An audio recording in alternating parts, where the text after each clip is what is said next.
Hello ಮಕ್ಕಳೇ, ನಾನು ಸಹನಾ, ನಿಮ್ಮ ಸೋಷಿಯಲ್ ಸೈನ್ಸ್ ಟೀಚರ್. ನೀವಿಲ್ಲಿ ನೋಡ್ಬೋದು, ನಾನು ಲಾಸ್ಟ್ ಮಿನಿಟ್ ಎಕ್ಸಾಮ್ ಟಿಪ್ಸ್ನ ಜೊತೆ ನಿಮ್ಮ ಮುಂದೆ ಬಂದಿದ್ದೀನಿ. ಸೊ ಲಾಸ್ಟ್ ಮಿನಿಟಲ್ಲಿ ಸೋಷಿಯಲ್ಗೆ ಹೇಗೆ ಪ್ರಿಪೇರ್ ಆಗಬೇಕು ನೀವು ಅಂತ ನಾನು ಇವಾಗ ಹೇಳ್ಕೊಡ್ತಾ ಹೋಗ್ತೀನಿ ಮಕ್ಕಳೇ. ಆ್ಯಂಡ್ ಇದು ತುಂಬ ಇಂಪಾರ್ಟೆಂಟ್ ವಿಡಿಯೋ ಆಗಿದೆ, ಸೊ ದಯವಿಟ್ಟು ಕೊನೆ ತನಕ ನೋಡಿ. ಸೊ ಎಕ್ಸಾಮ್ ಅಂದಿದ ತಕ್ಷಣ ಡೆಫಿನೆಟ್ಲಿ ತುಂಬ ಅಂದರೆ ತುಂಬ ಇಂಪಾರ್ಟೆಂಟ್ ಆದಂಥ ವಿಷಯ ಟೈಮ್ ಮ್ಯಾನೇಜ್ಮೆಂಟ್. ಎಕ್ಸಾಮ್ ಅಂತ ಅಲ್ಲ, ಲೈಫಲ್ಲೂ ಕೂಡ ಟೈಮ್ ಮ್ಯಾನೇಜ್ಮೆಂಟ್ ತುಂಬ ಇಂಪಾರ್ಟೆಂಟ್ ಆಗುತ್ತೆ. ಬಟ್ ಎಕ್ಸಾಮ್ ಪರ್ಸ್ಪೆಕ್ಟಿವಲ್ಲಿ ನೀವು ಹೇಗೆ ಟೈಮ್ ಮ್ಯಾನೇಜ್ ಮಾಡಬೇಕು ಅಂತ ಈಗ ಹೇಳ್ಕೊಡ್ತಾ ಹೋಗ್ತೀನಿ ನೋಡಿ ಮಕ್ಕಳೇ.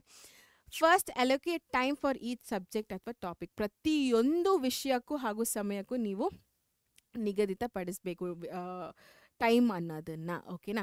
ಲೈಕ್ ಫಾರ್ ಎಕ್ಸಾಂಪಲ್, ಇವಾಗ ಅಡ್ವೆಂಟ್ ಆಫ್ ಯುರೋಪಿಯನ್ಸ್ ಅಂತ ಅಂದ್ಕೊಳ್ಳಿ ಮಕ್ಕಳೇ. ಅದು ಒಂದು ಚಾಪ್ಟರ್ ಆಗಿದೆ. ಆ ಚಾಪ್ಟ್ರಿಂದ ಆಲ್ಮೋಸ್ಟ್ 4 ಮಾರ್ಕ್ಸ್ ಬರುತ್ತಂತ ನಿಮಗೆ ಗೊತ್ತಿದೆ ಅಲ್ವಾ. ಸೊ 4 ಮಾರ್ಕ್ಸಿಗೆ ಇಂಪಾರ್ಟೆಂಟ್ ಕ್ವೆಶನ್ಸ್ ಏನೇನು ಅನ್ನೋದು ನಿಮಗೆ ಗೊತ್ತಿದೆ. ಸೊ 4 ಮಾರ್ಕ್ಸ್ಗೆ ಇಷ್ಟೆಲ್ಲ ಇಂಪಾರ್ಟೆಂಟ್ ಕ್ವೆಶನ್ಸ್ ಇದೆ, ನಾನು ಎಷ್ಟು ಟೈಮ್ ನಿಗದಿತಪಡಿಸ್ಬೇಕು ಅದಕ್ಕೆ ಅನ್ನೋದು ನಿಮ್ಮ ಕೈಯಲ್ಲಿದೆ. ಸೊ ಅದನ್ನೆಲ್ಲ ಒಂದು ಲೆಕ್ಕಾಚಾರ ಮಾಡಿ ಇಷ್ಟು ಟೈಮ್ ಅಂತ ನೀವು ಪ್ರತಿಯೊಂದು ಟಾಪಿಕ್ಗೂ ಅಥವಾ ಪ್ರತಿಯೊಂದು ಚಾಪ್ಟರ್ಗೂ ಸ್ಪೆಂಡ್ ಮಾಡ್ತಾ ಹೋದರೆ that is very very very useful ಮಕ್ಕಳೇ. ನಿಮಗೆ ಬೇಕು ಅಂತಂದರೆ ನಾನು ಮತ್ತು ಆದರ್ಶ್ ಸರ್ ವೇಟೇಜ್ ವಿಡಿಯೋ ಮಾಡಿದ್ದೀವಿ. ಸೊ ಯಾವ್ಯಾವ ಒಂದು ಚಾಪ್ಟರ್ಸ್ ಮೇಲೆ ಎಷ್ಟು ವೀಡಿಯೋಸ್ಗಳಿದೆ, ಇಂಪಾರ್ಟೆಂಟ್ ಕಾನ್ಸೆಪ್ಟ್ಸ್ ಏನು ಅಂತ, ಆ ಲಿಂಕ್ ಕೆಳಗಡೆ ಡಿಸ್ಕ್ರಿಪ್ಷನಲ್ಲಿದೆ. ಸೊ ದಯವಿಟ್ಟು ಹೋಗಿ ನೋಡಿ. Next, avoid starting new chapters at last minute. So moment, ಕೊನೆಯ ಕ್ಷಣದಲ್ಲಿ ಹೊಸ ಅಧ್ಯಾಯಗಳನ್ನು ನೀವು ತೊಗೊಂಡು, ಇವಾಗ ನಾನು ಇದನ್ನು ಕ್ರ್ಯಾಕ್ ಮಾಡೇ ಮಾಡ್ತೀನಿ, ಇವಾಗ ನಾನು ಹೊಸ ಚಾಪ್ಟರ್ ಓದ್ತೀನಿ, ಇನ್ನು ಎಕ್ಸಾಮ್ಗೆ 1 ದಿನ ಇದೆ 2 ದಿನ ಇದೆ ಅನ್ಬೇಕಾದ್ರೆ ಹೊಸ ಒಂದು ಚಾಪ್ಟರ್ನ ತೊಗೊಂಡು ಓದೋದಕ್ಕೆ ದಯವಿಟ್ಟು ಹೋಗಬೇಡಿ ಮಕ್ಕಳೇ. ಅದು ನಿಮಗೆ ಕನ್ಫ್ಯೂಷನ್ ಕ್ರಿಯೇಟ್ ಮಾಡುತ್ತೆ ಬಿಟ್ಟರೆ ಯಾವುದೇ ರೀತಿಯಾದಂಥ ಒಂದು ಕ್ಲಿಯರೆನ್ಸ್ನ ನಿಮಗೆ ಕೊಡೋದಿಲ್ಲ. ಸೊ ದಯವಿಟ್ಟು ಕೊನೆ ಕ್ಷಣದಲ್ಲಿ ಯಾವುದೇ ಒಂದು ಹೊಸ ಅಧ್ಯಾಯನ ಪ್ರಾರಂಭ ಮಾಡಬೇಡಿ, ಓಕೆನಾ. ದಟ್ ಈಸ್, ಆ ಥರ ಮಾಡಿದ್ರೆ ಟೈಮ್ ಮ್ಯಾನೇಜ್ಮೆಂಟ್ ಮಾಡೋದಕ್ಕಾಗೋದಿಲ್ಲ. ಟೈಮ್ ಜಾಸ್ತಿ ಆಗ್ತಾನೆ ಇರುತ್ತೆ ಹೊರತು ಮ್ಯಾನೇಜ್ ಅಂತೂ ಮಾಡೋದಕ್ಕಾಗೋದಿಲ್ಲ. So that's a wrong thing, ನಾವು ಮಾಡಬಾರ್ದು.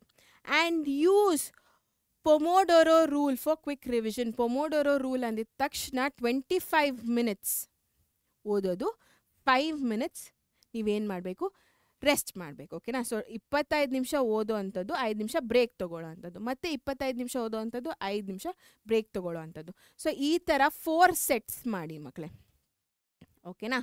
ಸೊ ಹಾಫ್ ಆನ್ ಅವರ್ ಅದರಲ್ಲಿ 25 ಮಿನಿಟ್ಸ್ ಓದ್ತಾ ಇದ್ದೀರಾ, 5 ಮಿನಿಟ್ಸ್ ಬ್ರೇಕ್ ತೊಗೋತಾ ಇದ್ದೀರಾ, 25 ಮಿನಿಟ್ಸ್ ಓದ್ತಾ ಇದ್ದೀರಾ, 5 ಮಿನಿಟ್ಸ್ ಬ್ರೇಕ್ ತೊಗೋತಾ ಇದ್ದೀರಾ. ಸೊ ಈ ಥರ 4 ಸೆಟ್ಸ್ ಅಂದರೆ 2 ಅವರ್ಸ್ಗೆ ನಿಮಗೆ ಒಳ್ಳೆ ರೀತಿಯಲ್ಲಿ ಟೈಮ್ ಮ್ಯಾನೇಜ್ಮೆಂಟ್ ಅನ್ನೋದನ್ನು ನೀವು ಮಾಡ್ಬೋದು. 2 ಅವರ್ಸ್ ಸ್ಟ್ರೇಟಾಗಿ ಆ 5 ಮಿನಿಟ್ಸ್ ಅಂದರೆ 5 ಮಿನಿಟ್ಸ್ ಬ್ರೇಕೇ ತೊಗೋಬೇಕು. ಬರೀ 25 ನಿಮಿಷ ಓದಿ ನೀವು 10 ಮಿನಿಟ್ಸ್ 15 ಮಿನಿಟ್ಸ್ ಬ್ರೇಕ್ ತೊಗೊಂಡ್ರೆ ಅದು ವರ್ಕ್ ಆಗೋದಿಲ್ಲ ಮಕ್ಕಳೇ, ಓಕೆನಾ. ಸೊ 25 ಮಿನಿಟ್ಸ್ ಓದ್ಬೇಕು, 5 ಮಿನಿಟ್ಸ್ ಬ್ರೇಕ್, 25 ಮಿನಿಟ್ಸ್ ಓದಿದ್ರೆ 5 ಮಿನಿಟ್ಸ್ ಬ್ರೇಕ್. ಸೊ ಈ ಥರ ನೀವು ಈ ಪೊಮೋಡೊರೋ ರೂಲ್ನ ಯೂಸ್ ಮಾಡಿಕೊಂಡು 4 ಸೆಟ್ಸ್ ಮಾಡಿ ಕಂಟಿನ್ಯೂಸ್ ಆಗಿ 2 ಅವರ್ಸ್ ಓದಿದ್ರೆ, ಸೊ ಆ 2 ಅವರ್ಸಲ್ಲಿ ಆಲ್ಮೋಸ್ಟ್ ನಿಮಗೆ 20 ಮಿನಿಟ್ಸ್ ಬ್ರೇಕ್ ಸಿಕ್ಕಿದೆ. ಡೆಫಿನೆಟ್ಲಿ ಟೈಮ್ ಮ್ಯಾನೇಜ್ಮೆಂಟ್ ಅನ್ನೋದನ್ನು ನೀವು ಮಾಡ್ತಾ ಹೋಗ್ಬೋದು, ಓಕೆನಾ ಮಕ್ಕಳೇ. Yes. So next, writing practice. So time management ಗೊತ್ತಾಯ್ತಲ್ವಾ ಮಕ್ಕಳೇ. ಒಂದು ಹೊಸ ಚಾಪ್ಟರ್ಸ್ಗಳನ್ನು ಇನ್ನೇನು ಎಕ್ಸಾಮ್ ಹತ್ತಿರ ಇದೆ, 1 ದಿನ ಇದೆ 2 ದಿನ ಇದೆ ಅಂದಾಗ ನೀವು ಡೆಫಿನೆಟ್ಲಿ ಓದೋದಕ್ಕೆ ಹೋಗಲೇಬೇಡಿ, ಓಕೆನಾ. ಬಿಕಾಸ್ 1 ದಿನ 2 ದಿನ ಆ ಟೈಮ್ ಸ್ಪ್ಯಾನ್ ನೀವು ರಿವಿಷನ್ಗೆ ಇಟ್ಕೋಬೇಕು, ಹೊಸ ವಿಷಯನ ಓದೋದಕ್ಕಲ್ಲ. ಇನ್ನೊಂದು ಇಂಪಾರ್ಟೆಂಟ್ ಪಾಯಿಂಟ್ ಏನಾಗಿರುತ್ತಪ್ಪ ಅಂತಂದರೆ, ಯಾವ ಒಂದು ವಿಷಯಕ್ಕೆ, ಯಾವ ಒಂದು ಟಾಪಿಕ್ಗೆ ಎಷ್ಟು ಸಮಯನ ನಾನು ಅಲೋಕೇಟ್ ಮಾಡಬೇಕು ಅಥವಾ ನಿಗದಿಪಡಿಸಬೇಕು ಅನ್ನೋದು ನಿಮಗೆ ಆ ಒಂದು ಅರಿವು ಇರಬೇಕು. ಆ್ಯಂಡ್ ನೆಕ್ಸ್ಟ್ ಬರೋದೇ ಪೊಮೋಡೊರೋ ರೂಲ್. ಸೊ 25 ಮಿನಿಟ್ಸ್ ಓದೋದು, 5 ಮಿನಿಟ್ಸ್ ಬ್ರೇಕ್ ತೊಗೊಳ್ಳೋದು. ಈ ಥರ 4 ಸೆಟ್ಸ್ ಮಾಡಿ ತುಂಬ ಅಂದರೆ ತುಂಬ ಅನುಕೂಲ ಆಗುತ್ತೆ. ನಾನು ಯಾಕೆ 4 ಸೆಟ್ಸ್ 2 ಅವರ್ಸ್ ಅಂತ ಹೇಳ್ತಾ ಇದ್ದೀನಿ ಅಂತಂದರೆ, ಬಿಕಾಸ್ ಇದು ನಾನು ಸೋಷಿಯಲ್ಗೆ ಹೇಳ್ತಾ ಇರೋದು. ಸೊ ಸೋಷಿಯಲ್ ಸಬ್ಜೆಕ್ಟ್ಗೆ, ಬಿಕಾಸ್ ಸಬ್ಜೆಕ್ಟ್ ತುಂಬ ವಾಸ್ಟ್ ಆಗಿರೋದ್ರಿಂದ, ತುಂಬ ಚಾಪ್ಟರ್ಸ್ ಇರೋದ್ರಿಂದ 2 ಅವರ್ಸ್ ನೀವು ಕೊಡಲೇಬೇಕಾಗತ್ತೆ ಮಕ್ಕಳೇ. ಅದು ಬಿಟ್ಟು ಬೇರೆ ಸಬ್ಜೆಕ್ಟ್ಸು ಆಮೇಲೆ ಓದಬೇಕು, ಓಕೆನಾ. Yes. So writing practice previous year question papers ತುಂಬ ತುಂಬ ತುಂಬ ಇಂಪಾರ್ಟೆಂಟ್. PYQPs. ಸೊ ಎಸ್ಪೆಷಲಿ ಸೋಷಿಯಲಲ್ಲಿ ಮತ್ತೆ ರಿಪೀಟ್ ಆಗೋ ಚಾನ್ಸಸ್ಗಳಿದೆ. ಸೊ ಹಿಂದಿನ ವರ್ಷದ ಪ್ರಶ್ನೆ ಪತ್ರಿಕೆಗಳನ್ನ ಅಭ್ಯಾಸ ಮಾಡೋದು ರೂಢಿ ಮಾಡ್ಕೊಳ್ಳಿ, ತುಂಬ ಅಂದರೆ ತುಂಬ ಹೆಲ್ಪ್ಫುಲ್ ಆಗುತ್ತೆ. ಅದು ಬಿಟ್ಟು right at least 1 answer sheet under exam condition. So ಪರೀಕ್ಷೆ ಪರಿಸ್ಥಿತಿಗಳಲ್ಲಿ, ಲೈಕ್ ಫಾರ್ ಎಕ್ಸಾಂಪಲ್ ಇವಾಗ 3 ಅವರ್ಸ್ 15 ಮಿನಿಟ್ಸ್ ನಿಮ್ಮ ಪರೀಕ್ಷೆ ಬರೆಯುವಂಥದ್ದು, ಹೌದಾ ಅಲ್ವಾ. ಸೊ ಆ ಒಂದು ಟೈಮ್ ಪೀರಿಯಡ್ನ ನೀವು ಇಟ್ಕೊಂಡು ಓಕೆ 3 hours 15 minutes ಅಂತ ಅಲಾರಾಮ್ ಸೆಟ್ ಮಾಡಿಕೊಂಡು ನೀವು ಒಂದು ಪೇಪರ್ನ ತೊಗೊಂಡು ಒಂದು ಕ್ವೆಶನ್ ಪೇಪರ್ನ ತೊಗೊಂಡು ಸಾಲ್ವ್ ಮಾಡ್ತಾ ಹೋಗಿ. ಸೊ ಆ ಥರ ಮಾಡಿದರೆ ಡೆಫಿನೆಟ್ಲಿ ನಿಮ್ಮ ರೈಟಿಂಗ್ ಅನ್ನೋದು ಚೆನ್ನಾಗಾಗುತ್ತೆ, ಇಂಪ್ರೂವ್ ಆಗುತ್ತೆ, ಸ್ಪೀಡ್ ಅನ್ನೋದು ಜಾಸ್ತಿ ಆಗ್ತಾ ಹೋಗುತ್ತೆ. ಆ್ಯಂಡ್ ಯಾವ್ಯಾವ ಕ್ವೆಶನ್ಗೆ ನಾನು ಎಷ್ಟೆಷ್ಟು ಟೈಮ್ ಕೊಡಬೇಕು ಅನ್ನೋದು ನಿಮಗೆ ಆ ಒಂದು ಲೆಕ್ಕಾಚಾರ ಬಂದ್ಬಿಡುತ್ತೆ ಮಕ್ಕಳೇ. ಸೊ ನಿಮಗೆ ನೀವು ಆ ಥರ ಒಂದು ಎಕ್ಸಾಮ್ನ ಕೊಟ್ಕೊಳ್ಳಿ. Focus on speed and neatness, ನಾನು ಅದೇ ಹೇಳಿದ್ದು. ಸೊ ಇವಾಗ 2 marks ಕ್ವೆಶನ್ ಕೇಳಿದ್ದಾರೆ ಅಂತಂದರೆ ಕೂತ್ಕೊಂಡು 8 ಪಾಯಿಂಟ್ ಬರೆಯೋದಲ್ಲ. 2 marks ಕ್ವೆಶನ್ಗೆ 4 ಪಾಯಿಂಟ್ ಕರೆಕ್ಟ್ ಪಾಯಿಂಟ್ ಬರೆದ್ರೆ ಸಾಕು. 1 ಪಾಯಿಂಟ್ ಏನೋ ನಂಗೆ ಸ್ವಲ್ಪ ಡೌಟ್ ಹೊಡಿತಾ ಇದೆಯಪ್ಪ ಅಂತ ಅಂದಾಗ ಒಂದು ಎಕ್ಸ್ಟ್ರಾ ಪಾಯಿಂಟ್ ಬರೆದ್ರೆ ಸಾಕು ಮಕ್ಕಳೇ. ಜಾಸ್ತಿ ಬರೆಯೋದಕ್ಕೆ ಹೋಗಬೇಡಿ, ಸ್ಪೀಡ ಮೇಂಟೈನ್ ಮಾಡಿ. ವೇಗ ಅನ್ನೋದು ತುಂಬ ಇಂಪಾರ್ಟೆಂಟ್ ಆಗುತ್ತೆ. ನಾನು ಅಗೇನ್ ಹೇಳ್ತಾ ಇದ್ದೀನಿ, ತುಂಬ ವಾಸ್ಟಾಗಿರೋದ್ರಿಂದ ಚಾಪ್ಟರ್ಸ್ ಎಲ್ಲ ಆನ್ಸರ್ಸ್ ಎಲ್ಲ ಸ್ವಲ್ಪ ಜಾಸ್ತಿ ದೊಡ್ಡದಾಗಿರೋದ್ರಿಂದ 4 marks ಕ್ವೆಶನ್ 3 marks ಕ್ವೆಶನ್ಸ್ ಇವೆಲ್ಲ ಇರೋದ್ರಿಂದ ಸ್ವಲ್ಪ ಫಾಸ್ಟಾಗಿ ಬರೆಯೋದನ್ನು ಕಲಿಬೇಕು ನೀವು. ಆ್ಯಂಡ್ ನೀಟ್ನೆಸ್ಸು, ಅಚ್ಚುಕಟ್ಟಾಗಿ ಬರೆಯೋದು ತುಂಬ ಅಂದರೆ ತುಂಬ ಇಂಪಾರ್ಟೆಂಟ್ ಆಗುತ್ತೆ. ಎಲ್ಲ ಆನ್ಸರ್ಸು ಬರೆದಿದ್ದೀರಾ, ಎಲ್ಲ ಕರೆಕ್ಟ್ ಆಗಿದೆ, ಬಟ್ ಎಕ್ಸಾಮಿನರ್ಗೆ ಇವ್ಯಾಲ್ಯೂಯೇಟರ್ಗೆ ಏನೂ ಅರ್ಥ ಆಗ್ತಾ ಇಲ್ಲ ಅಂತಂದರೆ ಅವ್ರು ವಾಟ್ಸ್ ದ ಪಾಯಿಂಟ್ ಮಕ್ಕಳೇ. ಸೊ ನೀಟಾಗಿ ಅಚ್ಚುಕಟ್ಟಾಗಿ ಬರೆಯೋದು ತುಂಬ ಇಂಪಾರ್ಟೆಂಟ್ ಆಗುತ್ತೆ. ಸೊ ದಟ್ ಅವ್ರಿಗೆ ಅರ್ಥ ಆಗ್ತಾ ಇದೆ ಎಲ್ಲನೂ ಆ್ಯಂಡ್ ಅದಕ್ಕೆ ಮಾರ್ಕ್ಸ್ ಕೊಡ್ತಾ ಇದ್ದಾರೆ ಅಂತ. ಓಕೆನಾ ಮಕ್ಕಳೇ? ಎಸ್. ಸೊ ನೀಟಾಗಿ ಬರೆಯೋದು, ಲೈನ್ ಬಿಟ್ಟು ಬರೆಯೋದು, ಕ್ವೆಶ್ಚನ್ ನಂಬರ್ಸ್ ಬರೆಯೋದು, ಇದೆಲ್ಲ ತುಂಬ ಇಂಪಾರ್ಟೆಂಟ್ ಆಗುತ್ತೆ. ಓಕೆನಾ ಮಕ್ಕಳೇ? Yes. So focus on speed and neatness. So ಇದು ನಿಮ್ಮ ರೈಟಿಂಗ್ ಪ್ರಾಕ್ಟೀಸ್ ಆಗಿದೆ. Okay, next quick stress buster. So stress ಅನ್ನೋದು ಡೆಫಿನೆಟ್ಲಿ ಆಗುತ್ತೆ. So good stress, bad stress, ಇದ್ರ ಬಗ್ಗೆ ನಿಮಗೆ ಗೊತ್ತೇ ಇರುತ್ತೆ. ಎಕ್ಸಾಮ್ ಇದೆಯಪ್ಪ ಅಂತ ಸ್ಟ್ರೆಸ್ ಆಗೋದು ಅದರಲ್ಲಿ ತಪ್ಪೇನಿಲ್ಲ. ಅದರಿಂದ ನೀವು ಅಲರ್ಟ್ ಆಗಿರ್ತೀರ, ಎಸ್ ಎಕ್ಸಾಮ್ ಇದೆ ಅನ್ನೋ ಒಂದು ಸ್ವಲ್ಪ ಭಯ ಅನ್ನೋದು ಇರುತ್ತೆ. ಬಟ್ ಅದು ಓವರಾಗಿ ಆಗಬಾರ್ದು ಮಕ್ಕಳು. ಅಕಸ್ಮಾತಾಗಿ ಓವರಾಗಿ ಆಗ್ತಾ ಇದೆ ಅಂದಾಗ ಡೆಫಿನೆಟ್ಲಿ ಇದು ತುಂಬ ಇಂಪಾರ್ಟೆಂಟ್ ರೋಲ್ ಪ್ಲೇ ಮಾಡುತ್ತೆ. Deep breathing for 2 minutes. So 2 ನಿಮಿಷದ ಕಾಲ ಆಳವಾದ ಒಂದು ಉಸಿರಾಟ. So pranayama, yoga, if you are into that, ನಿಮಗೆ ಗೊತ್ತು ಅದರ ಒಂದು ಇಂಪಾರ್ಟೆನ್ಸ್ ಏನು, ಮಹತ್ವ ಏನು ಅಂತ.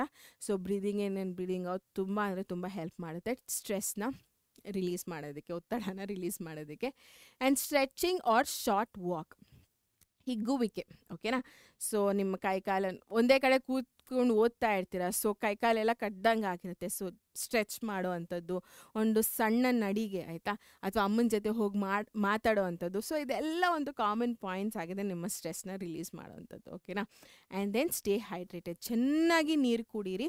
ಡೆಫಿನೆಟ್ಲಿ ಇವಾಗ ವೆದರ್ ನಿಮಗೆ ಸಹಕರಿಸೋದಿಲ್ಲ, ಬಿಕಾಸ್ ವೆದರ್ ಆ ಥರ ಇದೆ. But anyways, what ever the situation is, ಇದು ಎಲ್ಲರಿಗೂ ಗೊತ್ತು. ಚಿಕ್ಕ ಮಕ್ಕಳನ್ನ ಕೇಳಿದ್ರು ಹೇಳ್ತಾರೆ ನೀರು ಕುಡೀರಿ ಅಂತ. ಸೊ ನಿಮಗೂ ಕೂಡ ಗೊತ್ತಿರಬೇಕು, ನೀರು ಡೆಫಿನೆಟ್ಲಿ ಚೆನ್ನಾಗಿ ಕುಡೀರಿ ಮಕ್ಕಳೇ, ಯಾವಾಗಲೂ ಹೈಡ್ರೇಟೆಡ್ ಆಗಿ ಇರಿ. ಓಕೆನಾ? ನೆಕ್ಸ್ಟ್ ಬರೋದೇ exam day preparation. So admit card, ನಿಮ್ಮ ಪ್ರವೇಶ ಪತ್ರ ಡೆಫಿನೆಟ್ಲಿ ಇಟ್ಕೊಳ್ಳಿ. ಸ್ಟೇಷ್ನರಿ ಏನೇನಿದೆ, okay, pencil, pen, all of those things, and water, ಇದನ್ನೆಲ್ಲ ಇಟ್ಕೊಂಡಿರಿ, ರೆಡಿಯಾಗಿರಿ. ಇದಕ್ಕಿಂತ ಹಿಂದಿನ ದಿನ ಡೆಫಿನೆಟ್ಲಿ ಚೆನ್ನಾಗಿ ನಿದ್ದೆ ಮಾಡಬೇಕು ರಾತ್ರಿ, ಆಯಿತಾ? ಸೊ ಇನ್ನೇನು ಎಕ್ಸಾಮ್ ಹಾಲ್ಗೆ ಹೋಗೋಕ್ಕಿಂತ ಮುಂಚೆವರೆಗೂ ರಾತ್ರಿ ಎಲ್ಲ ಕೂತ್ಕೊಂಡು ಓದೋದು ಅಲ್ಲ. ಓಕೆ, ಅದು ನಿಮಗೆ ಡೆಫಿನೆಟ್ಲಿ ನಿದ್ದೆ ಹಾಲ್ಗೆ ಹೋದಾಗ ನಿದ್ದೆ ಬರುತ್ತೆ, ಬಿಟ್ಟರೆ ಕೂತ್ಕೊಂಡು ಎಕ್ಸಾಮ್ ಬರೆಯೋದಕ್ಕಾಗೋದಿಲ್ಲ. Okay, so that is one thing. And eat light, avoid heavy and junk food. So ಎಷ್ಟು ಮಿತ ಇರಲಿ ತಿನ್ನೋದ್ರಲ್ಲಿ. ಓಕೆನಾ? ಸೊ ಎಷ್ಟು ಬೇಕೋ ಅಷ್ಟು ತಿನ್ನಿ, ಜಾಸ್ತಿ ಓವರ್ಲೋಡ್ ಮಾಡ್ಕೊಳ್ಳೋದಕ್ಕೆ ಹೋಗಬೇಡಿ, ಮತ್ತು ಹೆಲ್ತ್ ಅಪ್ಸೆಟ್ ಆಗುತ್ತೆ, ಹೊಟ್ಟೆ ಅಪ್ಸೆಟ್ ಆಗುತ್ತೆ, ಈ ಥರದ್ದೆಲ್ಲ ಮಾಡ್ಕೊಳ್ಳೋಕೆ ಹೋಗಬೇಡಿ. ಆ್ಯಂಡ್ ಆಚೆ ಕಡೆ ಜಂಕ್ ಫುಡ್ ಏನಿದೆ ಅದನ್ನು ತಿನ್ನೋದಕ್ಕೆ ಹೋಗಬೇಡಿ. ಅಟ್ಲೀಸ್ಟ್ ಎಕ್ಸಾಮ್ ಟೈಮಲ್ಲಿ ಹೆಲ್ದಿನೇ ತಿನ್ನಿ, ತರಕಾರಿನೇ ತಿನ್ನಿ ಅಂತ ನಾನು ಹೇಳ್ತಾ ಇಲ್ಲ, ಬಟ್ ಅಟ್ಲೀಸ್ಟ್ ಎಕ್ಸಾಮ್ ಟೈಮಲ್ಲಿ ದಯವಿಟ್ಟು ಅವಾಯ್ಡ್ ಮಾಡಿ. ಓಕೆನಾ? ಎಸ್. ಸೊ ಅದು exam day preparation. During the exam, so exam ಹಾಲಲ್ಲಿ ಏನು ಮಾಡಬೇಕಪ್ಪ ಅಂತಂದರೆ, read the question paper correctly, carefully. ಇದು ತುಂಬ ಅಂದರೆ ತುಂಬ ಇಂಪಾರ್ಟೆಂಟ್ ಆಗುತ್ತೆ.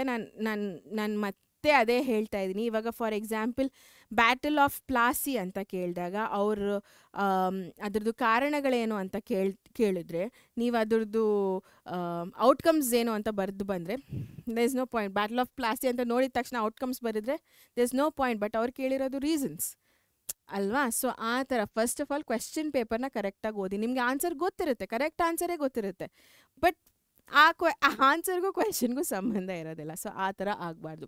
Start with what you know the best. ಇದು ತುಂಬ ಇಂಪಾರ್ಟೆಂಟ್ ಆಗುತ್ತೆ. ಫಸ್ಟ್ ಕ್ವೆಶನ್ ನೀವು ಸ್ವಲ್ಪ ನಂಗೆ ಬರ್ತಾ ಇಲ್ಲಪ್ಪ ಇದು ಅಂತ ಅಂದ್ಕೊಂಡು ಅಲ್ಲೇ ಸ್ಟಕ್ ಆಗೋದಲ್ಲ. ಯಾವ್ದು ಬರುತ್ತೋ ಫಸ್ಟ್ ಅದನ್ನು ಬರೆದುಬಿಡಿ. ಅದಾದಮೇಲೆ ಯಾವ್ದು ಬರೋದಿಲ್ವೋ ಅಥವಾ ಯಾವ್ದು ಸ್ವಲ್ಪ ಕನ್ಫ್ಯೂಷನ್ ಇದೆಯೋ ಲಾಸ್ಟಲ್ಲಿ ಇಟ್ಕೊಂಡು ಸ್ವಲ್ಪ ಕೂತ್ಕೊಂಡು ಯೋಚನೆ ಮಾಡಿ ಬರೀರಿ. ಓಕೆನಾ? ಅವಾಗ ಟೈಮ್ ಮ್ಯಾನೇಜ್ಮೆಂಟ್ ಅನ್ನೋದು ಆಗುತ್ತೆ. And manage time. Don't spend too long on one question. ನಾನು ಅದೇ ಹೇಳಿದ್ದು. ನನಗೆ ಡೌಟ್ ಇದೆಯಪ್ಪ ಅಂತ ಅಂದ್ಬಿಟ್ಟು ಅಲ್ಲೇ ನಿಂತ್ಕೊಂಡಿರೋದು. ಓಕೆನಾ? ಮುಂದಕ್ಕೆ ಹೋಗ್ದಿರಾ. ಅಥವಾ ಎಸ್ ನನಗೆ ಎಲ್ಲ ಬರುತ್ತೆ ಆನ್ಸರ್ ಅಂತ ಅವ್ರು 2 ಮಾರ್ಕ್ಸಿಗೆ ಕೇಳಿದ್ರು ಕೂತ್ಕೊಂಡು 8 ಪಾಯಿಂಟ್ಸ್ ಬರೆಯೋದು. ಸೊ ಇದು ಎರಡೂ ತಪ್ಪಾಗುತ್ತೆ ಮಕ್ಕಳೇ. ಓಕೆನಾ? ಸೊ ಎಷ್ಟು ಮಾರ್ಕ್ಸ್ ಇದೆಯೋ ಅಷ್ಟು ಪಾಯಿಂಟ್ಸ್ನ ಬರೀರಿ. ಕರೆಕ್ಟಾಗಿ ಗೊತ್ತಿರೋದನ್ನು ಫಸ್ಟ್ ಬರೀರಿ. ಫುಲ್ 100% ಶ್ಯೂರ್ ಆಗಿರೋದು. 50-50 70-30 ಆ ಥರ ಇರಲ್ಲ. ಸ್ವಲ್ಪ ಲಾಸ್ಟಿಗೆ ತೊಗೊಂಡು ಕೂತ್ಕೊಂಡು ಆರಾಮಾಗಿ ಯೋಚನೆ ಮಾಡಿ ಬರೀರಿ. ಓಕೆನಾ? Leave 10 minutes for revision. ಇದು ತುಂಬ ತುಂಬ ತುಂಬ ಇಂಪಾರ್ಟೆಂಟ್. ಸೊ ರಿವಿಷನ್ಗೆ 10 ನಿಮಿಷ ನೀವು ಬಿಡಲೇಬೇಕು. 10ರಿಂದ 15 ನಿಮಿಷ ಬಿಡಲೇಬೇಕು ಲಾಸ್ಟಲ್ಲಿ. ಲಾಸ್ಟ್ ಮಿನಿಟ್ವರೆಗೂ ಇನ್ನೇನು ಪೇಪರ್ ಕಿತ್ಕೊಂಡು ಹೋಗೋವರೆಗೂ ಬರೆಯೋದಕ್ಕೆ ಹೋಗಬೇಡಿ. ಓಕೆನಾ ಮಕ್ಕಳೇ? ಲಾಸ್ಟ್ 10 to 15 minutes ಬಿಡಿ. ಸೊ ದ್ಯಾಟ್ ಎಲ್ಲ ನೀವು ಆನ್ಸರ್ಸ್ ಎಲ್ಲ ಕರೆಕ್ಟಾಗಿ ಬರೆದಿದ್ದೀರಾ. ಅಕಸ್ಮಾತಾಗಿ ಏನದು ಎಲ್ಲ ಆನ್ಸರ್ಸ್ ನಿಮಗೆ ಫುಲ್ ಕಾನ್ಫಿಡೆಂಟ್ ಇದ್ದರೆ ಅಂಡರ್ಲೈನ್ ಮಾಡೋದು ಕೀವರ್ಡ್ಸ್ಗಳನ್ನು. ಕ್ವೆಶ್ಚನ್ ನಂಬರ್ ಎಲ್ಲ ಕರೆಕ್ಟಾಗಿದೆಯಾ ಇಲ್ವಾ ಅಂತ ನೋಡೋದು. ಮ್ಯಾಪ್ ಪಾಯಿಂಟರ್ಸ್ಗಳೆಲ್ಲ ಒಂದ್ಸರಿ ಚೆಕ್ ಮಾಡೋದು. ಸೊ ಅದಕ್ಕೆಲ್ಲ ಮಿನಿಮಮ್ 10 to 15 minutes ಬೇಕು. ಅದಕ್ಕೆ ಲಾಸ್ಟಲ್ಲಿ ಇಟ್ಕೊಂಡಿರಿ. ಓಕೆನಾ? ಟೈಮ್ ಲಾಸ್ಟ್ ಮಿನಿಟ್ವರೆಗೂ ಬರೆಯೋದಕ್ಕೆ ಹೋಗಬೇಡಿ. ಓಕೆನಾ ಮಕ್ಕಳೇ? Dos and don'ts. So dos ಏನಪ್ಪ, ಏನು ಮಾಡಬೇಕು ಅಂತಂದರೆ ಶಾಂತರಾಗಿರಿ, ಕಾಮಾಗಿರಿ, ರಿವೈಸ್ ಮಾಡಿ ಸ್ಮಾರ್ಟಾಗಿ, ಆ್ಯಂಡ್ ನಿದ್ದೆ ಚೆನ್ನಾಗಿ ಮಾಡಿ. ಓಕೆನಾ? ಸೊ ಸ್ಮಾರ್ಟ್ ರಿವಿಷನ್ ಹೇಗೆ ಮಾಡೋದು ನಾನು ಹೇಳ್ದೆ ಅಲ್ಲ. ಸೊ ಜಾಸ್ತಿ ಟೈಮ್ ಸ್ಪೆಂಡ್ ಮಾಡೋ ಅಂಥದ್ದು ಒಂದೇ ಇದ್ರ ಮೇಲೆ. ಸುಮ್ಮನೆ ಈಸಿ ಟಾಪಿಕ್ಸ್ ಮೇಲೆ ಜಾಸ್ತಿ ಟೈಮ್ ಸ್ಪೆಂಡ್ ಮಾಡೋ ಅಂಥದ್ದು ಈ ಥರದ್ದೆಲ್ಲ ಮಾಡೋಕ್ಕೆ ಹೋಗಬೇಡಿ. ನಿಮ್ಗೆ ಏನು ಅನುಕೂಲನೋ ಅದನ್ನು ಮಾಡೋಕ್ಕೆ ಹೋಗಬೇಡಿ. ಓಕೆನಾ? ಸ್ವಲ್ಪ ಕಷ್ಟಪಡಿ. Hard work is very important. But ಸ್ಮಾರ್ಟಾಗಿ ಹೇಗೆ ಮಾಡ್ತೀರಪ್ಪ ಅಂತಂದರೆ ವೇಟೇಜ್. ಸೊ ವೇಟೇಜ್ 4 ಮಾರ್ಕ್ಸ್ ಬರ್ತಾಯಿದೆ, 5 ಮಾರ್ಕ್ಸ್ ಬರ್ತಾಯಿದೆ ಅಂತಂದರೆ ಅದು ಮ್ಯಾಕ್ಸಿಮಮ್. ಸೊ ಅದಕ್ಕೆ ಜಾಸ್ತಿ ಪ್ರಾಮಿನೆನ್ಸ್ ಕೊಡೋವಂಥದ್ದು. PYQPಸಲ್ಲಿ ಜಾಸ್ತಿ ಸತಿ ರಿಪೀಟ್ ಆಗಿರೋವಂಥದ್ರೆಲ್ಲ ಇಂಪಾರ್ಟೆನ್ಸ್ ಕೊಡೋವಂಥದ್ದು. ನಮ್ಮ ಒನ್ ಶಾರ್ಟ್ ವೀಡಿಯೋಸ್ಗಳು, ಸಮರಿ ವೀಡಿಯೋಗಳು, ಮ್ಯಾರಥಾನ್ಗಳು ಮಾಡಿದ್ವಿ. ಸೊ ನಿಮಗೆ ನೀವು ಯಾವ ಲೆವೆಲಲ್ಲಿದ್ದೀರಾ, ಅಕಸ್ಮಾತಾಗಿ ನಿಮಗೆ ಫುಲ್ ಡೀಟೇಲ್ಡ್ ಬೇಕಂತಂದರೆ ಒನ್ ಶಾರ್ಟ್ ನೋಡೋವಂಥದ್ದು, ರಿವಿಷನ್ಸ್ ಬೇಕು ಅಂತಂದರೆ ಸಮರಿ ನೋಡೋವಂಥದ್ದು, ಮ್ಯಾರಥಾನ್ಗಳು ನೋಡೋವಂಥದ್ದು. ಸೊ ಈ ಥರದ್ದು ನಿಮ್ಮ ಸ್ಮಾರ್ಟಾಗಿ ಪ್ಲೇ ಮಾಡಬೇಕು ಮಕ್ಕಳೇ. ಸ್ಮಾರ್ಟಾಗಿ ರಿವೈಸ್ ಮಾಡಬೇಕು. ಓಕೆನಾ? ಅದು. ಆ್ಯಂಡ್ ಶಾಂತರಾಗಿರಿ. ಜಾಸ್ತಿ ಏನೋ ಎಕ್ಸಾಮ್ ಅಂತ ಸ್ಟ್ರೆಸ್ ಮಾಡಿಕೊಂಡು, ನಾನು ಯಾಕೆ ಹೇಳ್ತಾ ಇದ್ದೀನಿ ಅಂತಂದರೆ ಪಾಪ ನೀವು ಓದಿರೋದು ಮರ್ತೋಗುತ್ತೆ. ಎಕ್ಸಾಮ್ ಹಾಲಲ್ಲಿ ಹೋಗಿ ಕೂತಾಗ ನಾನು ಓದಿದ್ದಲ್ಲ ನೆನಪಾಗ್ತಾಯಿಲ್ಲ, ನಾನು ಇದು ಓದಿದ್ದೆ ನೆನಪಾಗ್ತಾಯಿಲ್ಲ, ಆ ಥರ ಒಂದು ಸಿಚುವೇಷನಲ್ಲಿ ನೀವು ಹೋಗಬಾರ್ದು ಮಕ್ಕಳೇ. ಸೊ ಹಾಗಾಗಿ ಆರಾಮಾಗಿರಿ, ಶಾಂತರಾಗಿರಿ. ಓಕೆನಾ? ಡೋಂಟ್ಸ್ ಏನು ಮಾಡಬಾರ್ದಪ್ಪ ಅಂತಂದರೆ ಭಯ ಪಡೋವಂಥದ್ದು. ನಿಮ್ಮನ್ನು ನೀವು ಬೇರೆಯವ್ರ ಜೊತೆ ಕಂಪೇರ್ ಮಾಡ್ಕೊಳ್ಳೋ ಅಂಥದ್ದು ಅವಶ್ಯಕತೆಯೇ ಇಲ್ಲ. It is you. ನೀವೇ ಗ್ರೇಟ್, ನಾನೇ ಗ್ರೇಟ್ ಆ ಥರ. ಆಯಿತಾ? ಬೇರೆಯವರು ಅವ್ರು ಗ್ರೇಟು ಅಷ್ಟೇ. ಸೊ ನಿಮ್ಮನ್ನು ಬೇರೆಯವ್ರಿಗೆ ಕಂಪೇರ್ ಮಾಡ್ಕೊಳ್ಳೋದಕ್ಕೆ ಹೋಗಬೇಡಿ. ಓಕೆನಾ?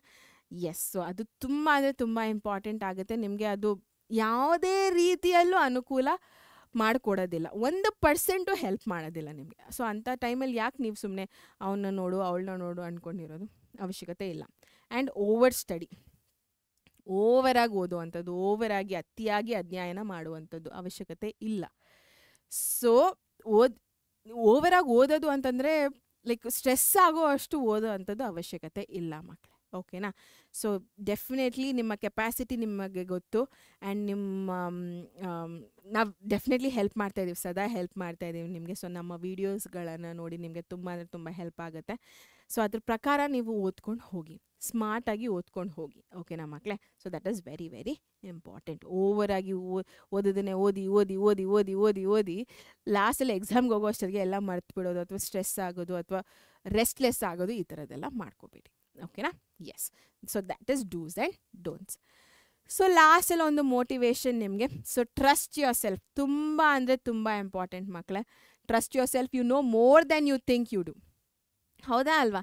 ಸೊ ನನಗೆ ನಿಮ್ಮ ಮೇಲೆ ನಂಬಿಕೆ ಇದೆ ಮಕ್ಕಳೇ. ನಿಮ್ಮ ಪೇರೆಂಟ್ಸ್ಗೂ ನಿಮ್ಮ ಮೇಲೆ ನಂಬಿಕೆ ಇದೆ. ನಿಮಗೆ ನಿಮ್ಮ ಮೇಲೆ ನಂಬಿಕೆ ಇರಲಿ. ಸೊ ಡೆಫಿನೆಟ್ಲಿ ಒಂದೊಂದು ಸತಿ ಅನಿಸುತ್ತೆ, ಏನಪ್ಪ ಇಷ್ಟೆಲ್ಲ ಓದಿದ್ರೂ ನನಗೆ ಕರೆಕ್ಟಾಗಿ ರಿಸಲ್ಟ್ಸ್ ಬರುತ್ತಾ ಇಲ್ವಾ ಅನ್ನೋದೆಲ್ಲ ನಿಮಗೆ ಥಾಟ್ ಇರುತ್ತೆ. ಬಟ್ ಟ್ರಸ್ಟ್ ಮೀ, ಪ್ರಾಸೆಸ್ ತುಂಬ ಅಂದರೆ ತುಂಬ ಇಂಪಾರ್ಟೆಂಟ್ ಮಕ್ಕಳೇ. ರಿಸಲ್ಟ್ ಡೆಫಿನೆಟ್ಲಿ ಚೆನ್ನಾಗಿ ಬರುತ್ತೆ. ಓಕೆನಾ? ಸೊ ನಿಮ್ಮನ್ನು ನೀವು ನಂಬಿಕೆ ಇಡಿ ನಿಮ್ಮ ಮೇಲೆ ನೀವು. ಆ್ಯಂಡ್ ಪ್ರಯತ್ನ ಪಡಿ. ನಾನು ಹೇಳ್ತಾ ಇದ್ದೀನಲ್ಲ, ಹಾರ್ಡ್ ವರ್ಕ್ ಮಾಡಬೇಕು ಬಟ್ ಸ್ಮಾರ್ಟಾಗಿ. ಓಕೆ, ಕೆಲವ್ರು ಹೇಳ್ತಾರೆ ಹಾರ್ಡ್ ವರ್ಕೇ ಮಾಡಬೇಕು, ಸ್ಮಾರ್ಟ್ ವರ್ಕ್ ಅಲ್ಲ ಅಂತ. ಕೆಲವ್ರು ಹೇಳ್ತಾರೆ ಹಾರ್ಡ್ ವರ್ಕ್ ಮಾಡಬಾರ್ದು, ಸ್ಮಾರ್ಟ್ ವರ್ಕ್ ಮಾಡಬೇಕು ಅಂತ. ಬಟ್ ನಾನು ಹೇಳ್ತಾ ಇದ್ದೀನಿ, ಹಾರ್ಡ್ ವರ್ಕ್ ನಾವು ಮಾಡಿ ಬಟ್ ಸ್ಮಾರ್ಟಾಗಿ. ಆ ಥರ ಮಾಡಿ ನಿಮ್ಮ ಮೇಲೆ ನೀವು ನಂಬಿಕೆ ಇಟ್ಕೊಳ್ಳಿ. ಸೊ ಡೆಫಿನೆಟ್ಲಿ ಒಂದು ಒಳ್ಳೆ ಶಿಖರಕ್ಕೆ ಏರ್ತೀರ ಮಕ್ಕಳೇ. So this is the motivation of today and for your life, ಆಯಿತಾ ಮಕ್ಕಳೇ? Yes, so wishing you all the best ನಿಮ್ಮ SA1 ಎಕ್ಸಾಮ್ಸ್ಗೆ. ಸೊ ಚೆನ್ನಾಗಿ ಓದಿ, ಚೆನ್ನಾಗಿ ಮಾರ್ಕ್ಸ್ ತೆಗೀರಿ, ಓಕೆನಾ ಮಕ್ಕಳೇ? ಎಸ್ ಮಕ್ಕಳೇ, ಸೊ ಇಲ್ಲಿಗೆ ಈ ವಿಡಿಯೋನ ಮುಗಿಸ್ತೀನಿ. ಐ ಹೋಪ್ ಈ ಒಂದು ವಿಡಿಯೋ ನಿಮಗೆ ಹೆಲ್ಪ್ಫುಲ್ ಆಯಿತು ಅಂತ. ಎಸ್, ಸೊ ಈ ಥರದೇ ಇನ್ನಷ್ಟು ವೀಡಿಯೋಸ್ ಜೊತೆ ನಿಮ್ಮ ಮುಂದೆ ಬರ್ತೀನಿ. Until then, signing off Sahana. Take care, ಬಾಯ್.